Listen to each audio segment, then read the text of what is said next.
नमस्कार भाइयों, मैं निर्देश रोही। मेरा आज का ये वीडियो वैदिक काल से संबंधित है। वैदिक काल जो कि 1500 ईस्वी पूर्व से 600 ईस्वी पूर्व तक माना जाता है। वेद संस्कृत भाषा के विद धातु से बना है, जिसका अर्थ होता है जानना या ज्ञान प्राप्त करना। वेदों का संकलन का श्रेय कृष्ण द्वैपायन को है। इन्हें ही वेद व्यास कहा जाता है। वेद त्रयी ऋग्वेद, यजुर्वेद और सामवेद से मिलकर बनती है। वेदों का उच्चारण करने वाले मंत्र दृष्टा कहलाते थे। वेद विरोधी व ब्राह्मण विरोधी श्रमण कहलाते थे। उत्तर वैदिक काल 1000 ईस्वी पूर्व से 600 ईस्वी पूर्व तक माना जाता है। वेदों की टीकाएं ब्राह्मण ग्रंथ में हैं। चारों आश्रमों का उल्लेख सर्वप्रथम जबालोपनिषद से प्राप्त होता है। वेदों को गुप्त काल में लिपिबद्ध कर संकलित किया गया था। कालिदास की प्रथम रचना ऋतु संहार है। आरंभिक वैदिक साहित्य में सबसे अधिक वर्णित नदी सिंधु है। वैदिक काल में जनता के लिए जाने वाले कर को बलि कहते थे। सर्वप्रथम कर लगाने की प्रथा उत्तर वैदिक काल से प्रारंभ हुई थी। आर्य का अर्थ होता है श्रेष्ठ या कुलीन। इनकी भाषा संस्कृत थी। इन्होंने भारत में ग्रामीण सभ्यता विकसित की। वैदिक काल के लोगों ने लोहा, जिसे श्याम अस कहते हैं, की खोज की। इसका सबसे प्राचीन प्रमाण अतरंजी खेड़ा से मिला है। इससे पहले वे तांबे का ही प्रयोग करते थे। वैदिक आर्यों का प्रमुख भोजन दूध व इसके बने उत्पाद थे। मुख्य व्यवसाय पशुपालन था और इसके अलावा घोड़े, पशुपालन में भी घोड़े को अधिक पालते थे और इसके अलावा इनका व्यवसाय कृषि भी था। मनुष्य द्वारा जौ यानी यव अन्न का प्रयोग सर्वप्रथम किया गया। इसके बाद गेहूं व चावल को व्रीहि कहते हैं, का प्रयोग भी किया जाता था। तंबाकू का प्रयोग ये नहीं करते थे। ओम बृहदारण्य उपनिषद से लिया गया है। बाल गंगाधर तिलक के अनुसार आर्य आर्कटिक से आए थे और मैक्स मूलर के अनुसार आर्य एक जाति है जो मध्य एशिया से आई है। आर्यन जनजातियों की पराधीनतम बस्ती सप्त सिंधु है। दक्षिण भारत का आर्यकरण करने वाले ऋषि अगस्त्य है। आर्यों का धर्म कर्मकांड प्रधान और प्रकृति पूजा व यज्ञ था। शतपथ ब्राह्मण पुनर्जन्म का सर्वप्रथम उल्लेख इसमें मिलता है। से संबंधित राजा विद्य माधव से संबंधित ऋषि गौतम रहुगण थे। वैदिक धर्म में प्रकृति को पूजा मुख्य लक्षण था। प्रकृति की पूजा मुख्य लक्षण था। तमिल देवता मुरुगन के सदृश स्कंद या कार्तिकेय माने जाते हैं। वैदिक पद को ऋचा, गद्य को यजुस तथा गेय पद को साम कहते हैं। वैदिक काल या आर्य का प्रिय देवता इंद्र था। प्रिय पशु घोड़ा था। गाय को अघन्य यानी जो वध के योग्य नहीं हो कहते थे। वेदों के प्रकार नंबर 1 ऋग्वेद। इसके रचनाकार हैं धन्वंतरी। सबसे प्राचीन वेद है। मंत्र दृष्टा और वाचक होत्र कहलाते थे। आर्यों के सामाजिक, आर्थिक व राजनीतिक जीवन की जानकारी इससे प्राप्त होती है। ऋचाओं से युक्त कुल 10 मंडल हैं, जिसमें 2 व 7 सबसे प्राचीन है। 8वां कण्व ऋषि व अंगिरस, 9वां सोमदेव और पहला व 10वां सबसे नवीन है। यह सूक्तों में विभक्त है। इसमें मूल रूप से 1017 सूक्त, लेकिन बाद में 11 सूक्त परिशिष्ट के रूप में जोड़े गए, जिन्हें बालखिल्य सूक्त कहा जाता है। इसलिए इनकी संख्या अब 1028 हो गई है। इसमें कुल मंत्र 10,580 हैं। इसमें 118 मंत्र दोहराए गए हैं। मूल मंत्र 10,462 हैं। पणिनि के अनुसार ऋग्वेद में 21 शाखाएं हैं। घोष, अपाला, विश्ववरा व पौलुमी ऋग्वेद की महिला रचयिता हैं। स्मृतियों का अन्य नाम धर्मशास्त्र है। मगध को अपवित्र स्थान कहा गया है। सूत्र जिनसे विधि व नियमों का प्रतिपादन हुआ कल्पसूत्र कहलाते हैं। अस्तोमा सद्गमय ऋग्वेद से लिया गया है। प्रथम बार राज्याभिषेक या राजसूय यज्ञ से होता था, जिसकी उत्पत्ति ऋग्वैदिक काल में मानी जाती है। कर का भार वैश्य समुदाय पर था। भारतीय जाति व्यवस्था अपने श्रेष्ठ रूप में कार्यों के विभाजन के कारण मानी जाती है। ऋग्वेद का 9वां संपूर्ण मंडल सोम देवता से संबंधित है। ऋग्वेद के 8वें मंडल में मौजूद हस्तलिखित ऋचाओं को खिल कहा जाता है। गायत्री मंत्र तीसरे मंडल में सूर्य देवता सावित्री को समर्पित है। इसके रचनाकार ऋषि विश्वामित्र थे। 10वें मंडल में ऋग्वेद के केसिन सूक्त में चतुष्वर्णीय समाज यानी ब्राह्मण, क्षत्रिय, वैश्य, शूद्र की जानकारी मिलती है। 10वें मंडल में ऋग्वेद के केसिन सूक्त में कृषि संबंधित देवी सीता, मुख्य संपत्ति गोधन होता था। 250 बार इसमें ऋग्वेद में इंद्र, जिसे पुरंदर भी कहा जाता है, ऋग्वेद के सबसे प्रतापी देवता का नाम आया है। इसके अलावा 200 बार अग्नि शब्द का प्रयोग हुआ है। 335 बार पिता, 275 बार जन, 234 बार माता, 144 बार सोम, 100 बार सिंधु, 100 बार विष्णु, 3 बार यमुना, 1 बार गंगा शब्द का उल्लेख हुआ है। पुरंदर दुर्गों को ध्वस्त करने वाला। इंद्र युद्ध व वर्षा युद्ध व वर्षा का देवता। अग्नि मनुष्य व देवताओं के बीच मध्यस्थ। वरुण जल, सत्य व ऋतु। सोम वनस्पति का। स्वर्ण हिरण्य, कांसा, अश्म, तांबा, अयस, निष्क सोने के आभूषण या टुकड़ा। पणी व्यापारी को कहते थे। ऋग्वेद में वर्णित विवाह। नंबर 1 ब्रह्म विवाह। पिता द्वारा बिना दान दहेज के धार्मिक प्रकार से किया गया विवाह ब्रह्म विवाह कहलाता था। नंबर 2 प्रजापत्य विवाह। ब्रह्म की तरह होता था, किंतु विवाह के पश्चात पति न तो दूसरा विवाह और न ही दूसरा आश्रम ग्रहण कर सकता था। आर्ष विवाह। वर वधू के पिता को विवाह पश्चात एक गाय या बैल दान देता था। दैव विवाह। यज्ञ के समय यज्ञ करने वाले पुरोहित को कन्या का दान दिया जाता था। गंधर्व विवाह बिना अभिभावक की सहमति के किया जाता था। असुर वधू के अभिभावक को पैसा देकर कन्या को खरीदना असुर विवाह कहलाता था। राक्षस विवाह कन्या का बलपूर्वक अपहरण करके किया जाता था। पैशाच विवाह अचेतन अवस्था में कन्या का अपहरण व बलात्कार करके किया जाता था। यजुर्वेद इसके रचनाकार विश्वामित्र हैं।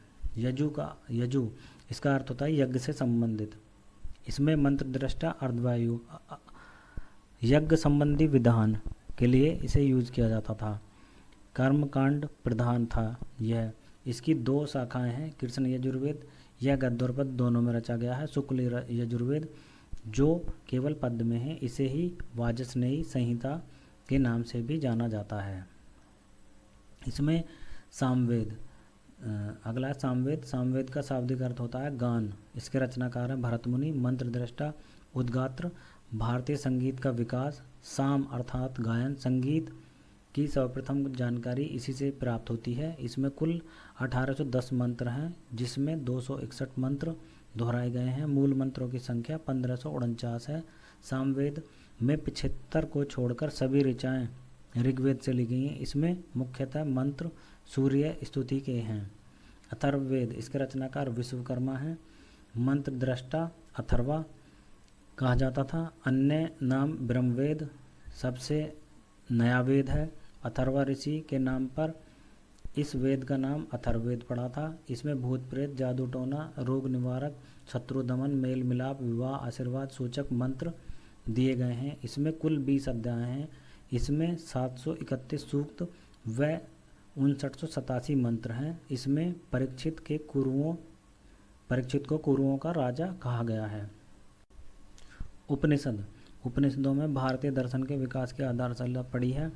वेदों का अंतिम भाग होने के कारण इन्हें वेदांत भी कहा जाता है। इनकी संख्या 108 है। इनमें से प्रमुख ईशावास्य, केन, कठ, प्रश्न, मुंडक, मांडुक्य, ऐत्रेय, तैत्रेय, श्वेताश्वर, छांदोग्य, वृहदारण्यक तथा कौशितिकी महत्वपूर्ण है। इनका रचनाकाल संभवतः 600 ईस्वी पूर्व है, जो कि उत्तर वैदिक काल माना जाता है। ब्रह्मसूत्र, भगवत गीता तथा उपनिषदों पर भाष्य की रचना शंकराचार्य ने की है। इनके भाष्य सम्मिलित रूप से प्रस्थानत्रयी कहलाते हैं। उपनिषद काल के राजा अश्वपति के शासक थे। नचिकेता व यम का संवाद कठोपनिषद में दिया गया है। वेदों के प्रमुख उपनिषद ऋग्वेद का ऐत्रेयोपनिषद है यजुर्वेद का, बृहदारण्यकोपनिषद है शुक्ल यजुर्वेद का, ईशोपनिषद है, कृष्ण यजुर्वेद का कठोपनिषद या श्वेताश्वरोपनिषद है, सामवेद का छांदोग्य व केनोपनिषद है, अथर्ववेद का मुंडकोपनिषद या प्रश्नोपनिषद है। वेदों के ब्राह्मण ग्रंथ, ऋग्वेद का ऐत्रेय और वशितिकी है, सामवेद का पंचविश षड्विश जैमिनीय है, शुक्ल यजुर्वेद का शतपथ ब्राह्मण, कृष्ण यजुर्वेद का तैत्रेय ब्राह्मण, अथर्ववेद का गोपद ब्राह्मण है। वेदों के उपवेद, आयुर्वेद ऋग्वेद का है, शल्य व विष चिकित्सा की जानकारी देता है, गंधर्ववेद सामवेद का है, नृत्य संगीत की जानकारी देता है, धनुर्वेद यजुर्वेद का है, युद्ध संबंधी जानकारी देता है, अर्थशास्त्र अथर्ववेद का है, राजनीतिक दाव पेचों की जानकारी देता है। अर्थशास्त्र की रचना ऋषि बृहस्पति ने की थी। वेदांगों की संख्या 6 होती है। इनके नाम निरुक्त, नंबर 2 ज्योतिष, नंबर 3 छंद, नंबर 4 शिक्षा, नंबर 5 व्याकरण, नंबर 6 सूत्र। पुराण, पुराण का अर्थ प्राचीन है। इनकी रचना ऋषि लोमहर्ष व उनके पुत्र उग्रश्रवा ने की थी। सबसे प्राचीन पुराण मत्स्य पुराण है। इसमें सातवाहन वंश की जानकारी मिलती है। मौर्य व गुप्त की जानकारी विष्णु पुराण से मिलती है और शुंग व गुप्त की वायु पुराण से मिलती है। पुराणों की संख्या 18 है। इसमें ब्रह्म, पद्म, विष्णु, शिव, भागवत, नारदीय, मार्कंडेय, अग्नि, भविष्य, ब्राह्म वैवर्त, लिंग, वराह, स्कंद, वामन, कर्म, मत्स्य, गरुड़, ब्राह्मण। वैदिक ग्रंथों में प्रयुक्त ऋत शब्द नैतिक व्यवस्था से संबंधित है। वैदिक राजतंत्र के अध्ययन में विदत, सभा, परिषद व समिति भी सहायक होते हैं। वैदिक युग में सभा को मंत्रिपरिषद कहते थे। गीता में वर्ण व्यवस्था गुणों एवं अभिरुचियों पर आधारित थी। चित्रित धूसर मृदबांड वैदिक काल से संबंधित हैं। शिव का प्रथम रूप साहित्य में रुद्र के रूप में मिलता है। 800 से 600 ईस्वी पूर्व ब्राह्मण युग माना जाता है। धर्मशास्त्र काल में अछूत की अवधारणा स्पष्ट रूप से उदित हुई है। सुरा में आहुति श्रोत्रामणि का लक्ष्य है, श्रोत्रामणि का लक्षण है। पुरुष मेद यज्ञ में 25 यूपों का प्रयोग का विधान था। राज्याधिकारी या रत्निन राजसूय यज्ञ से संबंधित थे। राज्य का निर्वाचन से संबंधित सूक्त ऋग्वेद में है। वैदिक सभा और समिति को प्रजापति की 2 पुत्रियां कहा जाता है। छांदोग्य उपनिषद सामवेद शाखा का है। अथर्वयु यज्ञ करने वाला पुरोहित कहा जाता है। वैदिक देवता वरुण नैतिक व्यवस्था के संरक्षक, पापियों को दंड देने वाले थे। सोम पेय का संबंध अग्निष्टोम वैदिक यज्ञ से था। विख्यात 10 राग युग 2 शक्ति संगठनों आर्य व अनार्य के मध्य हुआ था। सुदास भरत या तिरुत्सु वंश के थे। इन्होंने 10 राजाओं के संघ को पराजित किया था। इन्हें वाल्मीकि का समर्थन प्राप्त। सर्वप्रथम राजा का दैवी उत्पत्ति सिद्धांत और राजसूय यज्ञ का उल्लेख ऐत्रेय ब्राह्मण में मिलता है। महाजनी प्रथा का प्रथम साक्ष्य शतपथ ब्राह्मण याज्ञवल्क्य में है। मतलब शतपथ ब्राह्मण जो कि याज्ञवल्क्य द्वारा रचित है, इसमें दिया गया है। सर्वप्रथम गोत्र व्यवस्था उत्तर वैदिक काल में प्राप्त होती है। राजा जनक के दरबार में गार्गी ने याज्ञवल्क्य को चुनौती दी थी, जिसमें याज्ञवल्क्य जीत गए। इसका उल्लेख बृहदारण्यकोपनिषद में दिया गया है। पिता के जीवन में ही पुत्रों के बीच संपत्ति का विभाजन की अनुमति विज्ञानेश्वर मिताक्षरा ने दी थी। सबसे प्राचीन स्वर्ण सिक्का निष्क कहलाता है। व्यापार वाणिज्य वर्ग पणी कहलाते थे। वैदिक युगीन इतिहास का प्रधान स्रोत श्रुति होता है। जैन अवेस्ता ईरानी धार्मिक ग्रंथ में भारतीय देवी देवताओं का जिक्र है। नरबलि का प्रथम संकेत ऐत्रेय ब्राह्मण पुनर्जन्म सिद्धांत बृहदारण्यक उपनिषद में मिलता है। वैदिक युग के में राजा के बाद महत्वपूर्ण अधिकारी सेनानी होता था। यज्ञवाद तत्व की उपनिषदों के ऋषियों ने आलोचना की है। ब्रह्मा नामक पुरोहितों को यज्ञ के संपादन का निरीक्षण का अधिकार था। ये 4 प्रकार के होते थे। नंबर 1 होता, उद्गाता, अधर्व्यू या ब्रह्मा। बोजक कोई अभिलेख में इंद्र, वरुण या ऋत्यगोप, नासत्य एवं मित्र वैदिक देवताओं का उल्लेख है। शुल्ब सूत्र वैदिक गणित से संबंधित है, ज्यामिति से संबंधित है। वाजसनेय संहिता में पहली बार विश्व शब्द का प्रयोग हुआ था। क्रम सबसे पहले वेद, फिर ब्राह्मण, फिर आरण्यक और उसके बाद उपनिषद। आर्य सर्वप्रथम पंजाब में आकर बसे और ये मध्य एशिया से आए थे। धर्मशास्त्रों में भू राजस्व की दर 1/6 थी। वैदिक नदी कुंभा अफगानिस्तान से संबंधित थी। महर्षि गौतम के अनुसार 40 संस्कार होते हैं। मनु के पुत्र इक्ष्वाकु ने अयोध्या में सूर्य वंश की स्थापना की थी। पुत्री को दुहित्री, दहेज को वहतु, चावल को बिरीही, डाकू को स्तेन, गुप्तचर को स्पश कहते थे। जाए दस्तम का शाब्दिक अर्थ पत्नी ही गृह है। मैत्रायणी संहिता में स्त्री को शूद्र और मदिरा की श्रेणी में रखा जाता है। सर्वाधिक भाष्य यजुर्वेद पर लिखे गए हैं। गोत्र परंपरा अथर्ववेद में है। नदियों के प्राचीन नाम ऋग्वेद में नदीतमा यानी नदियों में प्रमुख सरस्वती नदी होती है। कुंभा काबुल नदी को कहते थे। वितस्ता झेलम नदी, अस्कनी चेनाब नदी को परुष्णी या यज्ञवती जो कि ऋग्वेद में कही गई है, रावी नदी को सुतुद्री, सतलज, विपाशा, व्यास नदी, द्रस द्युति, घग्गर नदी, सुकोम सोहन नदी, गोमती गोमल नदी। भारतीय दर्शन सांख्य दर्शन के जो प्रतिपादक थे वो कपिल मुनि थे। इसके अलावा वैशेषिक दर्शन के उलुक कणाद, योग दर्शन के पतंजलि, न्याय दर्शन गौतम, मीमांसा दर्शन जैमिनी, वेदांत दर्शन बदनारायण, अद्वैत वेदांत दर्शन के शंकराचार्य, जिन्हें भारत का आदि कवि भी कहा जाता है। भारतीय दर्शन का आविर्भाव उपनिषद से ही हुआ है। सांख्य दर्शन परमाणु के अस्तित्व को नकारता है और प्रकृति से ही विश्व का अस्तित्व है। वैशेषिक दर्शन से परमाणुवाद का उदय हुआ है। मीमांसा दर्शन कर्म के सिद्धांत से संबंधित है। प्राचीन भारतीय इतिहास के स्रोत। इतिहास का पिता हेरोडोटस को कहा जाता है। इतिहास का पहला अभिलेख शक नरेश रुद्रदामन का जूनागढ़ अभिलेख माना जाता है। अशोक के नाम का उल्लेख गुर्जरा मध्य प्रदेश, मास्की आंध्र प्रदेश, पानगुड़िया मध्य प्रदेश से प्राप्त होता है। फिरोज शाह तुगलक अशोक के 2 स्तंभ लेख मेरठ व टोपरा को दिल्ली ले गया था। प्राचीन काल में मूर्तियों का निर्माण कुषाण काल से प्रारंभ हुआ था। विभिन्न संस्कृतियों की पहचान बृहद्भांड से हुई है। राजा विक्रमादित्य का उल्लेख कथा सरित सागर सोमदेव में मिलता है।